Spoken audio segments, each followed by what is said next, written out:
کشمیر کی خصوصی حیثیت کے خاتمے کے بھارتی اقدام کے خلاف مظفر آباد میں جامعہ آزاد کشمیر جموں کشمیر کے طلباء و طالبات اور اساتذہ بھی سڑکوں پر نکل آئے اور 2 میل پل سے متحدہ کے فوجی مبصر مشن دفتر تک مارچ کیا۔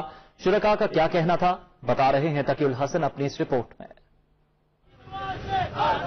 آزاد جموں کشمیر یونیورسٹی کے طلباء و طالبات اور تدریسی عملے کی جانب سے مقبوضہ کشمیر کی خصوصی حیثیت کے خاتمے کے بھارتی اقدام کے خلاف اور مظلوم کشمیریوں سے یکجہتی کے اظہار کے لیے نکالی جانے والی ریلی کے شرکاء نے اقوام متحدہ کے فوجی مبصر مشن دفتر تک مارچ کیا۔ ہم وہ غیور قوم ہے جس کی نہ مائیں ڈرتی ہیں نہ بیٹیاں ڈرتی ہیں۔ مقبوضہ کشمیر میں وہ لوگ تو ہم لوگوں کو دیکھ ہی چکے ہیں کہ ہم کیسی غیور قوم ہے، تو اس دفعہ ان کو ہمارا یہ پیغام ہے کہ وہ اس سوچ میں نہ رہیں کہ ہم لوگ نہیں کریں گے۔ کشمیر اس وقت سراپا احتجاج ہے، بچہ ہر لمحہ کشمیر کی آزادی کے لیے اٹھ کھڑا ہوا ہے۔ اب ہم چاہتے ہیں کہ اس کشمیر کا فیصلہ ہو کر رہے۔ انڈیا کو تمام کشمیری بتانا چاہیے کہ ہم خون کے آخری قطرے تک لڑیں گے۔ شرکاء نے جہاں کشمیری عوام کو 7 دہائیوں سے آزادی سے محروم رکھنے کے لیے بھارتی سازشوں پر سخت تشویش کا اظہار کیا، تو پاکستان کی جانب سے بھارت سے سفارتی تعلقات میں ملانے کے اقدام کو بھی سراہا۔ ہندوستان نے 35A کو ختم کر کے وہاں پر جو آبادکاری کے حوالے سے اقدامات کرنے شروع کر دیے ہیں، اور اب وہ دھوکہ دہی کے ذریعے سے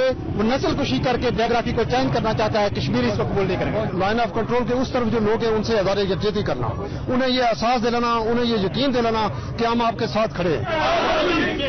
مظفر آباد میں طلباء بھارت سمیت ضلعی انتظامیہ کے سرکاری ملازمین اور افسران نے بھی بھارت مخالف ریلی نکالی اور بھارتی وزیراعظم نریندر مودی کا پتلا بھی نظر آتش کیا۔ شرکاء ریلی کی جانب سے اس عزم کا اظہار کیا جا رہا ہے کہ مقبوضہ کشمیر کی مکمل آزادی تک اپنی جدوجہد جاری رکھیں گے۔ کیمرہ مین محمد نوید کے ساتھ تقی الحسن، دنیا نیوز۔